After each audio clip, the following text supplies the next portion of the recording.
I will explain you the text. Lese Strategie Texte durch Zahlen verstehen. इन दोनों text में इन्होंने ये बोला है कि आप अगर केवल किसी भी टेक्स्ट की नंबर्स हाईलाइट कर दो तो उससे भी थोड़ा थोड़ा समझ में आ जाता है कि टेक्स्ट में क्या होगा. एग्जाम्पल ये दो हैं इसमें. लेजन जी दी यूबरश्रिफ्टन. यूबरश्रिफ्टन मीन्स हेडिंग पढ़ो और ये नंबर पढ़ो, समझ में आना चाहिए अंदर क्या है. देर beide Zeitungsmeldungen, both newspaper reports, worum geht es? Was wissen Sie über die Themen? Zum Beispiel Branchenreport Fitness stärkste Sportart in Deutschland. Fitness stärkste Sportart.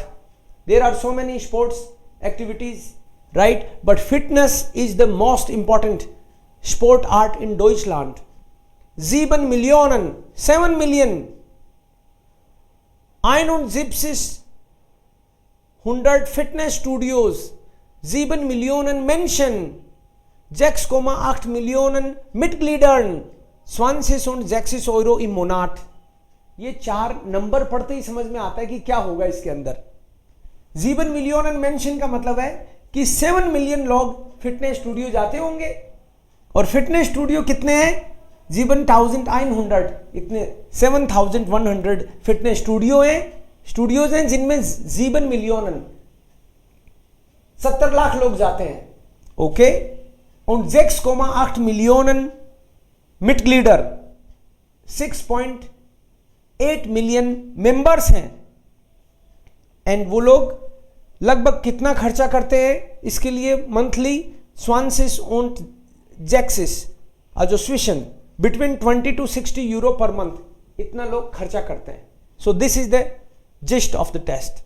Mehr als 7 Millionen Menschen, more than 7 million people train themselves also in 7,100 Fitnessstudios in Germany. Damit haben die Studios mehr Mitglieder als der größte Sportverband, der Deutsche Fußballbund. कि जो football के जो members हैं वो भी नहीं होंगे इतने तो जितने फुटबॉल की जगह इसके फिटनेस स्टूडियोज के मेंबर्स हैं. फिटनेस स्टूडियोज के मेंबर ज्यादा हैं. ओके. Mit 6,8 Millionen Mitgliedern. आहा, यहां पे 7 मिलियन है. 7 मिलियन मिटग्लीडर जो हैं वो हो गए फिटनेस स्टूडियोज में मेंबर. एंड 6,8 मिलियन जो हैं वो फुटबॉल के. तो 7 मिलियन 6.8 मिलियन से ज्यादा हो गया, ऐसे दिखाना चाह रहे हैं ये. Fitness fans, also warum das Ziel ist den Körper in Form bringen und die Fitness verbessern. Body को फॉर्म में लाना और फिटनेस को इंप्रूव करना. Das kostet zwischen 20 bis 60 Euro im Monat für die Gesundheit sicher nicht teuer. For health it is not so expensive. Zermatt Marathon, this is a famous marathon in Switzerland.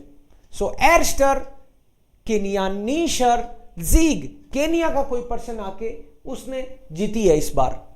Und neuer Streckenrekord, और record भी हर बार जो होता था उससे stretch हो गया. Paul Marcia Michieka aus Kenia und die Schweizerin Daniela Gassmann-Barr. So one from Kenya, the second one is from Switzerland, Schweizerin. Sind 2012 die Sieger im 11. Sherman Marathon. 11th Sherman Marathon में ये दोनों winners हैं. So first Kenya से और second winner जो है वो Switzerland से. Für die 42,195 Kilometer, so 42 Kilometer 195 Meter lange Strecke brauchte Michieka 2 Stunden 59 Minuten und 54 Sekunden. 2 घंटे 59 मिनट और 54 सेकंड्स उसको लगे. डानियला को कितना लगा? डानियला गासमान बार lief mit 3 Stunden 29 Minuten 13 Sekunden. काफी डिफरेंस है, हाफ एन आवर का लगभग.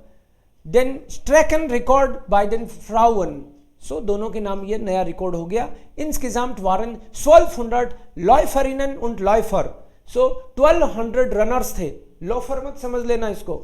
Läuferinnen und Läufer मतलब runner. Beim schönsten Marathonlauf in Europa am Start. So in the beginning 1200 people started the marathon, and finally these two people won. Also das ist es.